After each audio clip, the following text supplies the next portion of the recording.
All right, we're going to try to finish Esther up tonight. And we're on chapter 6, and I'm going to try to read it all tonight. Go all the way to 10. All right, Esther 6. On that night could not the king sleep, and he commanded to bring the book of the records of the Chronicles, and they were read before the king. And it was found written that Mordecai had told of a big Thania and Teresh, two of the king chamberlain, the keeping of the door, who sought to lay hands on the king Artaxerxes. And the king said, What honor and diligence had been done to Mordecai for this? Then said the king's servant that ministered unto him, There is nothing done for him. And the king said, Who is in the court? Now Haman was come into the outward court of the king's house to speak unto the king to hang Mordecai on the gallows that he had prepared for him. And the king's servant said unto him, Behold, Haman strengthened in the court. And the king said, Let him come in. So Haman came in. And the king said unto him, What shall be done unto a man whom the king delighteth to honor? Now Haman thought in his heart, To whom the king delighted to do honor more than myself.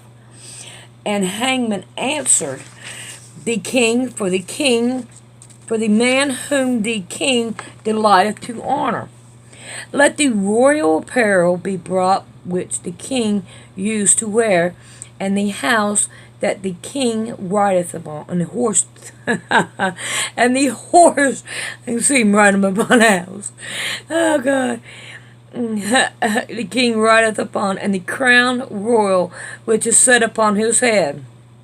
And let this apparel and the horse be delivered to the hand of the one king's most noble princes, that they may array the man withal, whom the king delighteth to honor, and bring him on horseback through the street of the city, and proclaim before him, Thus it be done to the man whom the king delighteth to honor.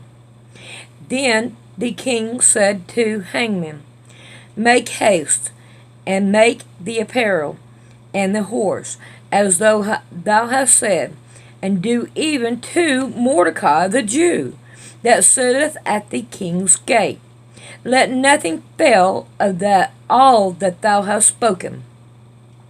Then took Haman the apparel and the horse, and arrayed Mordecai, and brought him on horseback through the streets of the city, and proclaimed before him, Thus shall be done unto the man whom the king delighteth to honor.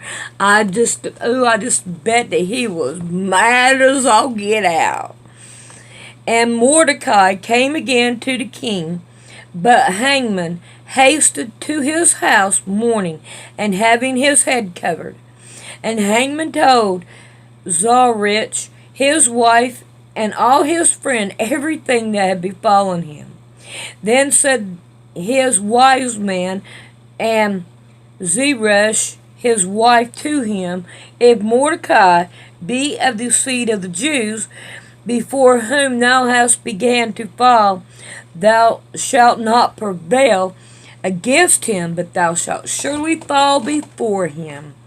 And while they were yet talking with him, came the king's chamberlains, and hasted to bring Haman into the banquet that Esther had prepared.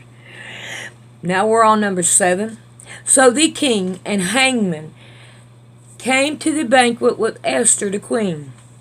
And the king said again to Esther on the second day at the banquet of wine, What is thy petition, Queen Esther? And it shall be granted thee. And what is thy request? And it shall be performed, even to the half of the kingdom. And Esther the queen answered and said, if I have found favor in thy sight, O king, and if it please the king to let my life be given me at my petition, and my people at my request.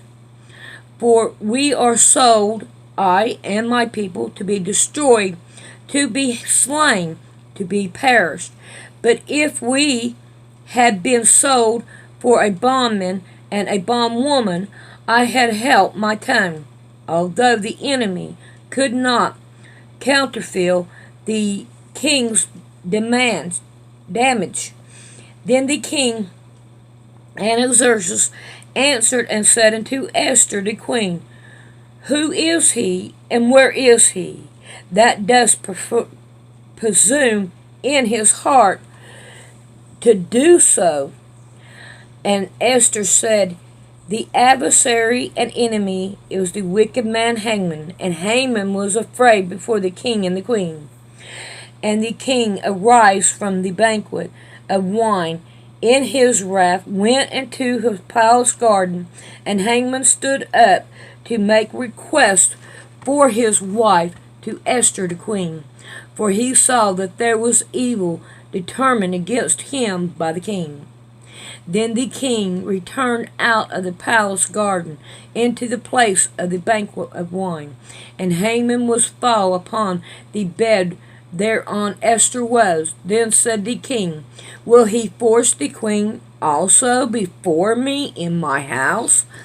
As the word went out of king's mouth, he covered Haman's face. And Harbona, one of the chamberlains, said before the king, Behold also the gallows 50 cubits high, which Haman had made for Mordecai, who had spoken good, for the king standeth in the house of Haman. Then the king said, Hang him thereon.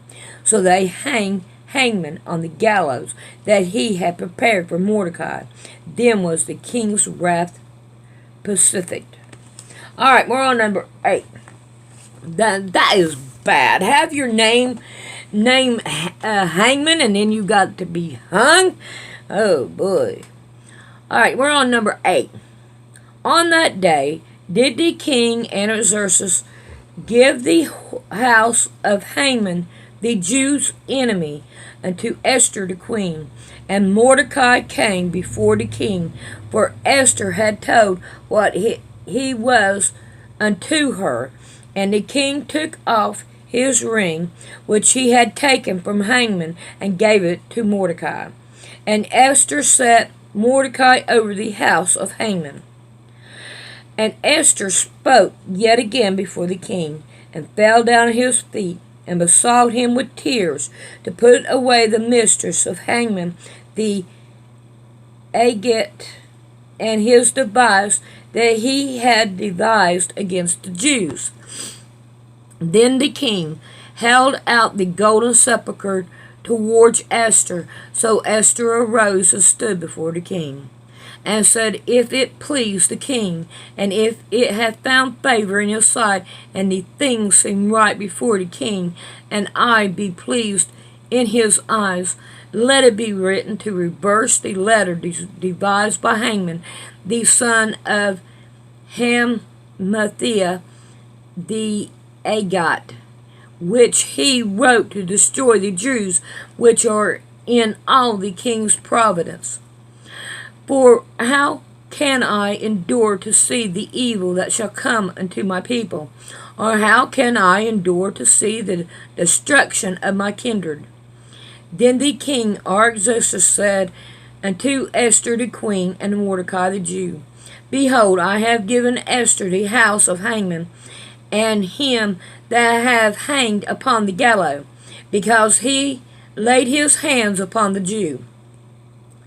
Write ye also for the Jew, as it is like in you, in the king's name, and seal it with the king's ring.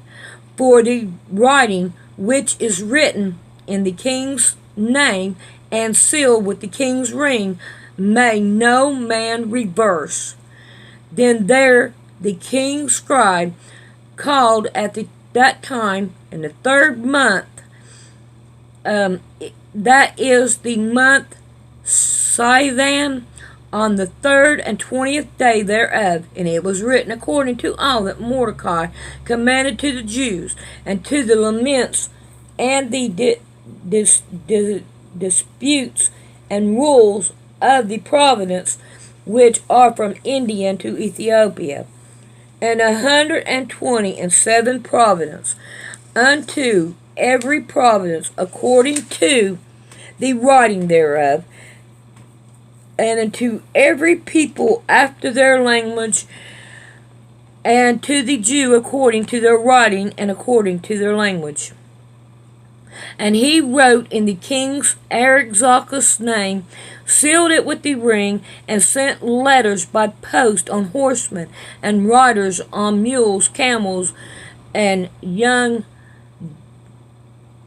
dromedaries, wherein the king granted the Jews which were in every city to gather themselves together, and to stand for their life, to destroy and slay, and to cause to perish all the power of the people and providence that was assault them, both little ones and women, and to take the spoils of them for a prey. So in other words, they are to protect themselves. Alright, 12. Upon one day in all the province of the king of Xerxes, namely upon the 13th day of the 12th month, which is the month Adar, the copy of the writing for a commandment to be given in every province was published unto all people, and that the Jew should be ready against that day to avenge themselves on their enemy. So the post that rode upon mules and camels went out, being hastened and pressed on by the king's commandment, and the decree was given at Shushan the palace. And Mordecai went out from the presence of the king in royal apparel, in blue and white, and with a great crown of gold, and with the garment of a fine linen and purple. And the city of Shushan rejoiced and was glad. The Jews had light and gladness and joy and honor, and in every province and in every city, whithersoever the king commandment and the decree came, the Jews had joy and gladness, a feast and a good day. And many of the people of the land became Jews, for the fear of the Jew fell upon them. Alright, now, if they wasn't a Jew, then they became a Jew. Uh-oh. We've got ambulance or a police car. But anyway, so that's pretty good. Okay, now we're on number 9. Alright, now in the 20th month, now in the 12th month, oh gosh, that is the month Adar, on the 13th day of the same, when the king's commandment and his decree drew near to be put in execution, in the day that the enemy of the Jews hoped to have power over them, though it was turned to the contrary, that the Jews had rule over them that hated them. The Jews gathered themselves together in their cities throughout all the province of the kings, as its cops, a hearses to lay hands on such as thought their hurt, and no man could withstand them, for the fear of them fell upon the people. And all the rule of the province, and the lamentants, and the deputies, and the officers, the kings, helped the Jews, because the fear of Mordecai fell upon them. For Mordecai was great in the king's house, and his fame went out throughout all the province. For this man Mordecai waxed greater and greater. Thus the Jews smote all the enemies with a stroke of the sword, and slaughtered and destruction, and did what they could until those that hated them. And in Shushan, the palace, the Jews slew and destroyed 500 men. And I don't know, and we're going to skip on down to number 10, from 6 to 10.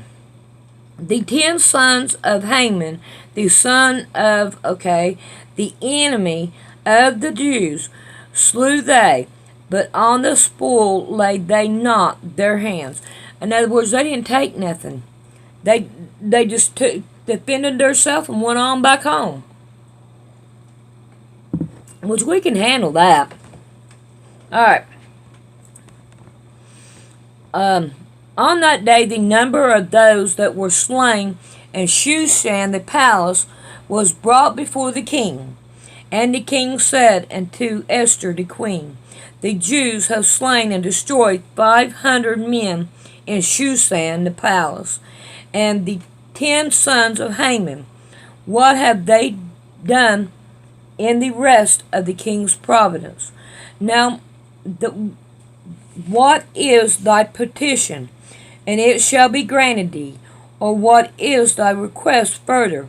And it shall be done. Then said Esther, if it please the king, let it be granted to the Jews which are in Shushan, and do tomorrow also according unto this day declare, and let Haman's 10 sons be hanged upon the gallows. And the king commanded, and it was so to be done. And a decree was given at Shushan, and they hanged Haman's 10 sons.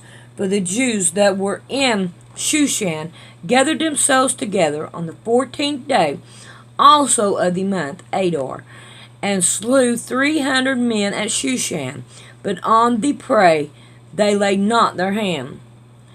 But the other Jews that were in the king's province gathered themselves together and stood for their lives, and had rest from their enemy, and slew of their foes 70 and 5,000, but they laid not their hands upon the prey. On the 13th day of the month Adar, and on the 14th day of the same rest day, and made it a day of feasting and gladness. But the Jews that were at Shushan assembled together on the 13th day thereof, and on the 14th day thereof, and on the 15th day the same they rested, and made the day of a feasting and gladness. Therefore the Jews of the village that dwelt in the unwalled town made a 14th day of the month Adar a day of gladness and feasting, and a good day, and of sending portions one to another. And Mordecai wrote these things, and sent letters unto all the Jews that were in the province of the kings Artaxerxes, both near, nigh, and far, to establish this among them, that they should keep the 14th day of the month Adar, and the 15th day the same yearly, as the days wherein the Jews rested from their enemies, and the month which was turned into them from sorrow to joy, and from mourning into a good day, that they should make them days of feast and joy, and of sending portions one to another, and gifts to the poor. And the Jews overtook to do as they had began, and as Mordecai had written unto them, because Haman the son of Hammedatha the Agagite, the enemy of all Jews, had devised against the Jews to destroy them, and had cast pur, that is the lot, to consume them and to destroy them. But when Esther came before the king to command by letter that this wicked device which he devised against the Jews should return upon his own head, and that he and his sons should be hanged on the gallows, wherefore they called these days Purim, after the name of Per. Therefore, for all the words of this letter and of that which they had seen concerning this matter, and which had come unto them, the Jews ordered and took upon them, and upon their seed, and upon all such as joined themselves unto them, so as it would not fail, that they would keep those 2 days according to their writing, and according to their appointed time every year. And that those days should be remembered and kept throughout all generations, every family, every province, and every city, and that those days of perform should not fail from among the Jews, nor the memorial of them perish from their seed. Then Esther the queen, the daughter of Abihail, and Mordecai the Jew, wrote with all the authority to confirm this secondary letter of perform. And he sent the letters unto all the Jews to the 127 provinces of the kingdom of Ahasuerus, the words of peace and truth, to confirm these days of Purim in their times appointed, according to Mordecai the Jew and Esther the queen had enjoined them, and as they had decreed for themselves and for their seed the matter of the fasting and their cry. And the decree of Esther confirming these letters of perform, and it was written in the book. All right, now we're on number 10, and this is the last one, and we go into Job. All right, here we go. Number 10. And the king Xerxes laid a tribute upon the land and upon the isles of the sea, and all the acts of his power and his might and his dedication of the greatness of Mordecai, whereunto the king advised him. They are not written in the books of the chronicles of the kings of Media and Persia. For Mordecai the Jew was next to King Artaxerxes, and the great among the Jews, and accepted of the multitude of his brethren, seeking the wealth of his people, and speaking peace to all his seed. All right, we're going to start on Job tomorrow. May God, the richly created Father God, richly bless you, and thank you. Hugs and kisses to you all.